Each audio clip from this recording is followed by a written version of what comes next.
All right, y'all. Good morning. Good morning. It's Saturday. It ain't morning really, but I got a job I need to go look at over here. It's in my neighborhood. This might be a job that I can do. You know, I mean, really can do in just a few hours and not have to go anywhere. It's really the kind of jobs that you want. You know, you can be chasing, you know, like, you know, the 3,500 that I made on that job across town. You know, I can do work like that, and it sounds all good and fluffy when you talk about how much money, but when you start talking about the expenses and all, it's really not. In the time, time it takes, it's really, I mean, it's good money, don't get me wrong, but it's not. My expenses are way up there too, and there's a lot that can happen on the road. Y'all hear me say it all the time. The closer the jobs are, the better. And keep in mind that I'm learning the Bobcat business. You know, I'm learning it, and y'all are seeing me learn it. You guys have seen. I've been doing the videos since before, well, since right around the time I bought the Bobcat. So, yeah. So we're gonna pull these 4 posts out, throw them in the dumpster. There's 1, 2, 3 posts right there. Throw them in the dumpster. We're gonna move this chicken coop down there. Okay. This retainer wall, we're going to take it out and try to slope this with the power rake. This is going to be probably the hardest thing to do right here, but they're going to have all this stuff moved, so when I do come, it'll be out of the way. I mean, this right here is this is the bulk of it right here. Okay. That's your Bobcat. I'm sorry? How wide of a space is your Bobcat? It's 5'5". 5'5". Okay. It'll fit. So it would fit through here. Oh yeah. Okay. So no matter what, a machine could run right beside the garage and come into the backyard. Yeah. And so that wall right there, and y'all keep in mind, this is my neighbors, so I'm going to be friendly with them. Gonna rip that wall out, which is not a big deal, it's rotten, and slope it with the power rake. I'll have Zach with me, and Zach will get all this stuff off the building. He'll cut it all and I'll come in here and grab it. We'll cut that pine tree right there, the limbs off that pine tree. Of course, we don't need a man lift. This building right here, y'all, they want to pivot this building, so you pretty much pivot it from that corner and bring it around this way where it's that way. Gonna throw this in the dumpster right here. What else we got? That's about it, man. Saying, y'all, this job's gonna be a pretty easy job for me.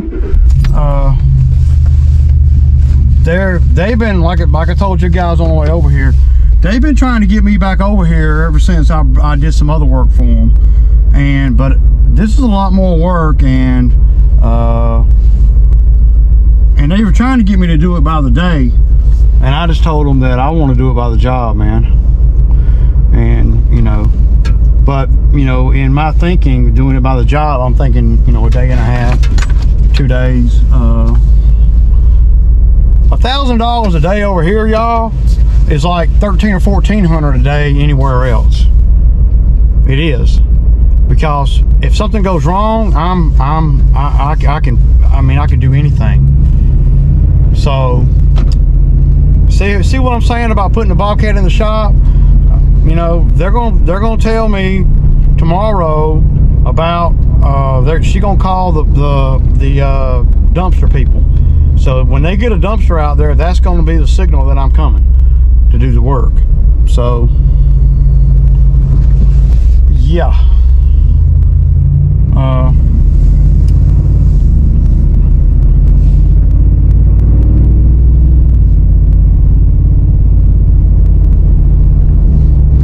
It's all good, man. You know, I'm stoked, man. You know, I mean, I don't know, man, just there's something about doing work for your neighbors and stuff that, you know, it's good, but you know, bad experiences really with any of it. So it's just a matter of doing it, you know. But see, I know what it costs to rent a machine, so they're not going to be able to rent a machine anything like what I got for $800 or $600, even, you know. I mean, to rent a machine like I got, to get it to the job, and then to throw a couple of attachments in, they're going to be $1,000 a day in rental fees and, you know, attachment rentals and all that. So they've been very, very persistent about me coming back. Very. Because I've been putting them off, and don't really have a reason why I put them off. I just hadn't been wanting to go back over there. But now that I see everything that they're wanting to do, well, a lot of it goes back to their indecisiveness. Because the last time I was over there, they were indecisive about a lot of things when I got there, and it held me up a little bit. Though I made money on it, I always do. I just, you know, I like for the people that I'm working for to be decisive in what they're doing before I get out there. If they're indecisive about something, then that shakes me too, because that makes it where I'm indecisive as well. And, you know, that ain't cool. So, yeah, y'all. I'm stoked, man. You know, I mean, I'll make money on that job, man. I'll have the Zack Attack come out here with me if he will come to work, and, you know, he can make a few $100s over there too. So, and really, he ain't really got to do a whole lot, kind of stand around and watch the machine. So yeah, y'all, it's another job that I've lined up with the skid steer. I mean, the work is just straight flowing, y'all. Flowing. So that's the video for today, man. Not much. Probably 2 videos today, just to get this one out. Not much going on, but y'all saw the job, signed, sealed, and delivered. Got the contract with them, and we're good to go. So we'll be doing that job, the 2 tree jobs. It's hardcore out here, man. Hardcore out here. But you know, that's the way it is in the wintertime, man. I have to take the good with the bad. I can remember a time, y'all, where I didn't have any work in the winter, where it was costing me a lot. You know, thankfully the business has moved in a progressive way to where, you know, it's not killing my pocket, and I'm able to earn and able to keep all this equipment that I got. So, you know, for you guys that are just starting out in the lawn care game, and y'all see all this stuff, and y'all see the kind of money that you can make out here, it didn't come overnight, and it didn't come in, you know, in a year or 2. So you got to be, and I'm one of the most impatient people you'll ever meet. So, you know, it's a grind to get everything situated.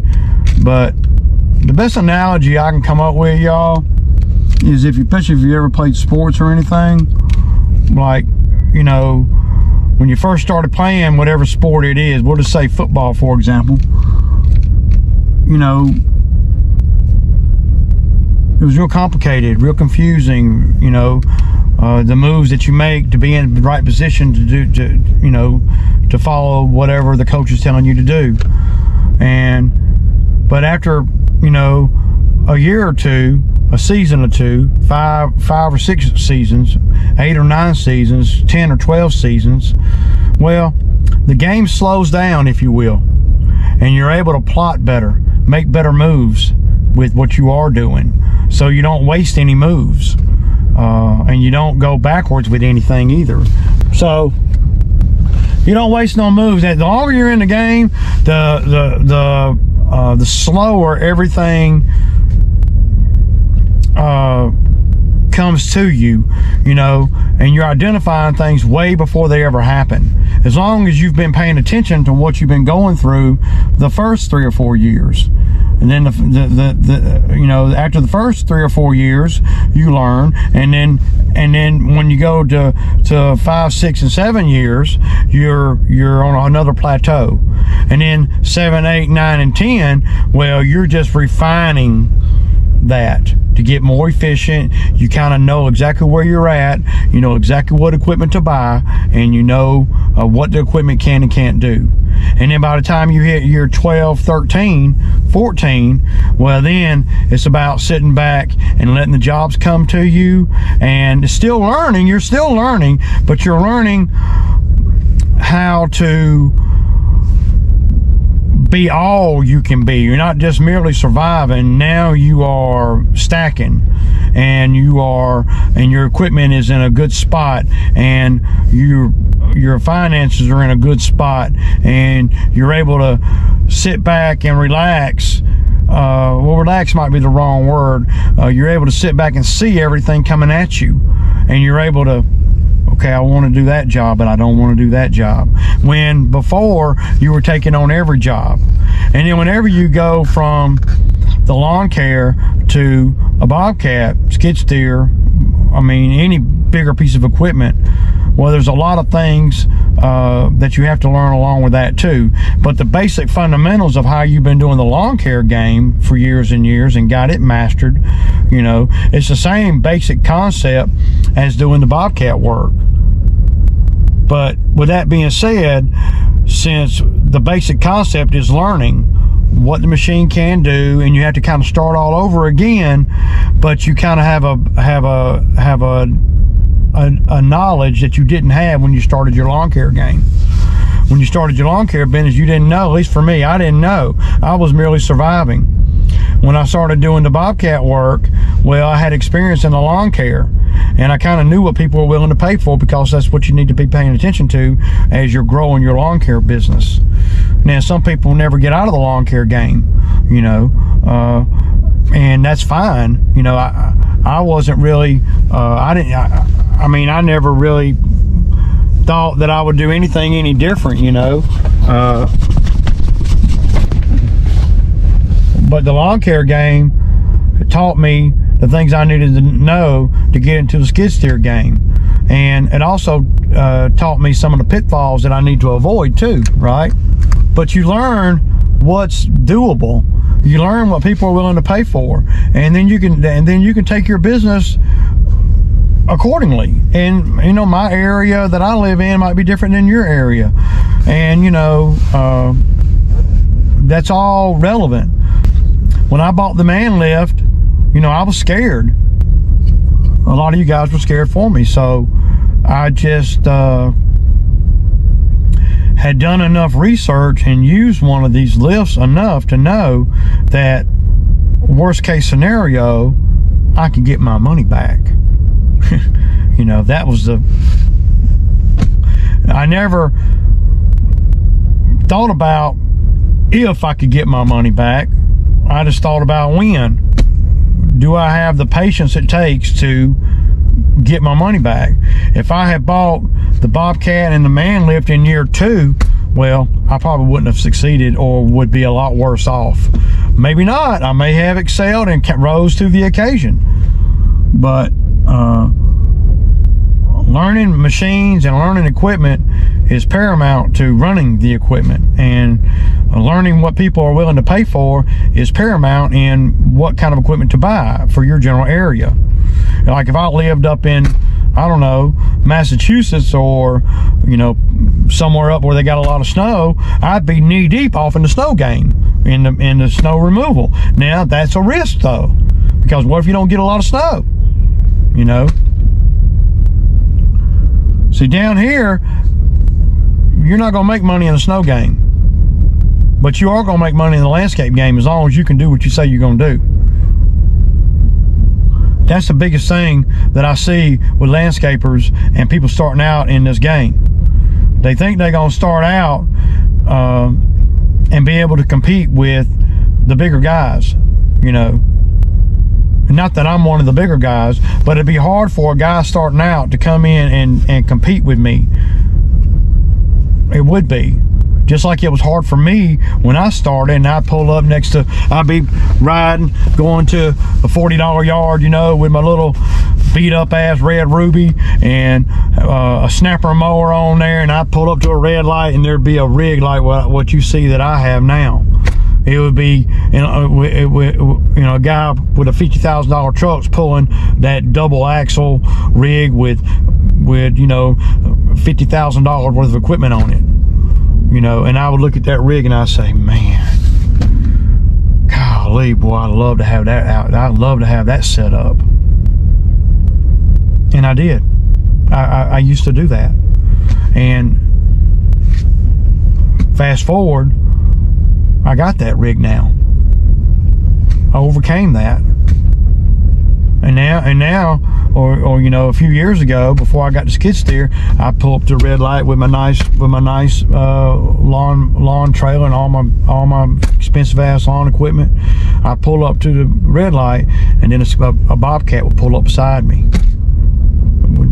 with a bigger truck and big boy trailer and all these attachments and, you know, track machine, you know. And I'd be like, and that's how I was. I was like, damn, boy, it'd be nice to have one of them. And now I have that too. But I had to stay focused. And now, when I pull up to a red light and I see a trailer pull up beside me that's got a mini X on it, you know, a nice mini X, I'm thinking to myself, damn, boy, I sure would like to have one of them, you know. But all along the way, y'all, I was building a business to be able to support that. The logistics, the foundation, the infrastructure to be able to buy machines like the Bobcat and a Mini X. And that's why I got a 14,000 pound trailer, equipment trailer. And that's why I have a dump trailer, to support these type of endeavors that I may go on or may not go on. If you're in a lawn landscape game, you can't never go wrong with a dump trailer. You can't go wrong, I don't think, because it's gonna go across every threshold of the lawn care and landscape business. Now, true enough, mine's only a 12-footer, but it's pretty freaking handy. But now when that Mini X pulls up beside me at the damn red light, and I see it, I'm like, man, I'd love to have one of them. But the business side of me is a lot more savvy than what I used to be when I first saw that first big lawn trailer beside me. Now I understand what it takes to get all that stuff. And I understand that in order for me to get all that stuff, I need to be doing a lot of little hustling in the background to make sure I got the infrastructure to support a Bobcat and or a Mini X. Meaning the truck, trailer, and the work. So these are just some of my thoughts, and I don't know how I got off on this little rant, if you will, in my storage unit. That's why I bought a shipping container. Anyway, these are just some points to ponder, y'all, and I hope everybody has a good weekend. And I'm gonna go in here and eat some Sammy and watch a football game, y'all. Peace out.